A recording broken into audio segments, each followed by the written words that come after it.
Como vai, pessoal? Tudo bem?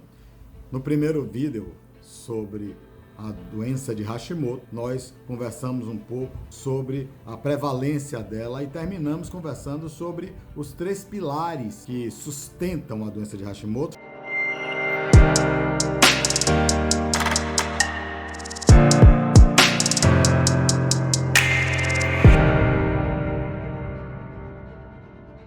Falamos que o primeiro delas é o genético.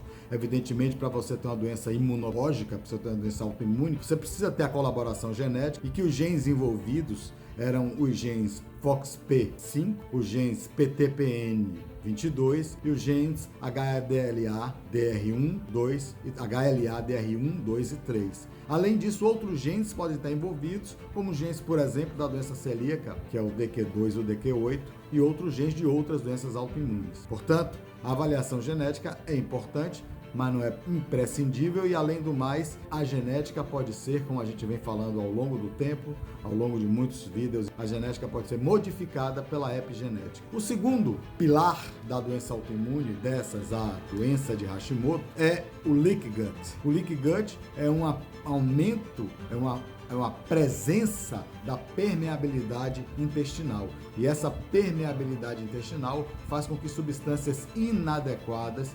inadvertidamente, entrem para o sangue, gerando uma formação de anticorpos circulantes. E esses anticorpos circulantes, ao passar por órgãos que tenham mimetismo molecular, eles vão poder, se o sistema imune não estiver bem modulado, causar uma reação de autoimunidade. E o terceiro fator, o terceiro pilar, são os gatilhos. Existem coisas que, mesmo que você tenha uma predisposição genética, mesmo que você tenha algum grau de permeabilidade intestinal, você geralmente tem que ter um gatilho para deflagrar definitivamente a doença. E os gatilhos são os mais variados. Os gatilhos são os gatilhos alimentares, os gatilhos são gatilhos infecciosos, como mononucleose infecciosa, como Covid, H. pylori e outros processos infecciosos. Outros gatilhos são antibióticos e anti-inflamatórios, ou seja, medicamentos. E gatilhos emocionais, que são muito importantes, como o estresse agudo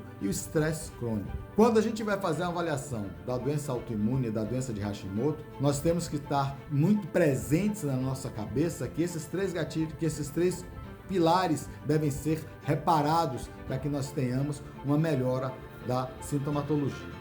E a sintomatologia? A tireoidite, a doença de Hashimoto foi descoberta no início do século por um cientista japonês que trabalhava nos Estados Unidos, o Dr. Hikaru Hashimoto, e ele descobriu que havia um processo inflamatório linfocítico na tireoide.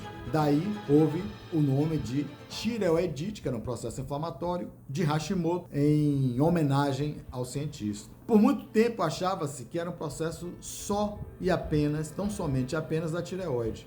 Hoje sabe-se que é um processo muito mais amplo.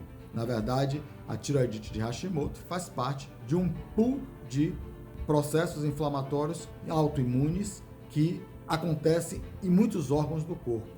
E por ser assim, por ser um processo inflamatório que acomete muitas áreas do corpo, você pode ter sintomas, principalmente os sintomas iniciais, não ligados à tireoide. E nisso reside a maior dificuldade diagnóstica. Porque se você chegar ao médico com queixa de fraqueza, cansaço, fadiga, indisposição, obstipação, ou as mulheres com dificuldade de engravidar, isso é muito importante. Outras mulheres com a tendência maior a ter abortos de repetição, engravida, aborta.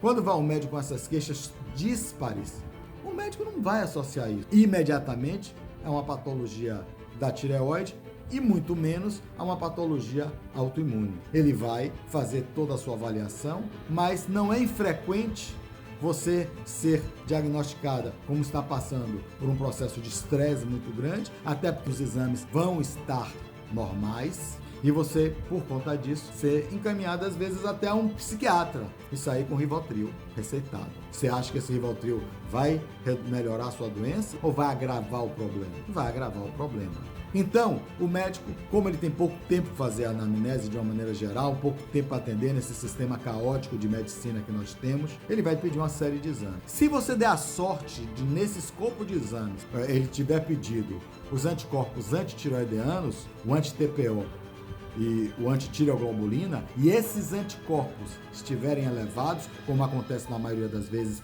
principalmente o anti-TPO, excelente.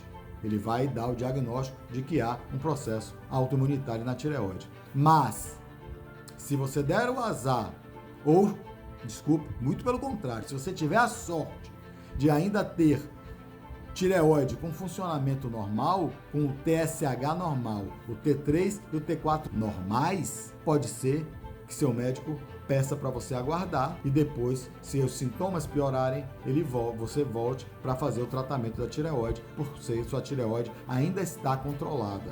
O grande problema disso é que nós poderíamos, com essa conduta, perder uma janela de tratamento muito importante, porque nós poderíamos pegar o processo inflamatório ainda no início, e esse processo inflamatório inicial poderia ser revertido e até interrompido, diminuindo o processo inflamatório e, por conseguinte, não chegando a ter insuficiência glandular e você não necessitando até, às vezes, de usar hormônio tireoidiano por muito tempo. Isso nos diz que é muito importante, ao tempo em que nós descobramos que você tem antígenos, anticorpos antitireoidianos aumentados, iniciar o tratamento tratando aqueles 3 pilares imediatamente. Mas se nós postergarmos isso, esperando a tireoide começar a ficar insuficiente, certamente vai ser muito mais difícil que você consiga tratar efetivamente e até desaparecer com a doença. Mais uma vez, nós devemos esperar que os anticorpos estejam elevados, mas que os hormônios da tireoide estejam normais para que nós tenhamos um tratamento muito mais efetivo. Mas você pode me perguntar, e se a tireoide estiver alterada, se o TSH estiver alto, se os teus hormônios tireoidianos estiverem baixos? Muito bem. Aí nós vamos tratar a tireoide, mas não esquecendo de resolver as causas, como eu falei anteriormente. E nós vamos tratar, evidentemente, o hormônio tireoidiano externo, T4 externo, a levotiroxina. Com isso, nós vamos diminuir o processo inflamatório também, e você diminuindo o TSH, você diminui o processo inflamatório. Mas isso só não basta. Se nós não revertermos o processo de autoimunidade, mexendo naqueles 3 pilares, nós não vamos vencer essa doença. No próximo vídeo, nós vamos te contar como é que nós podemos resolver isso. Um abraço.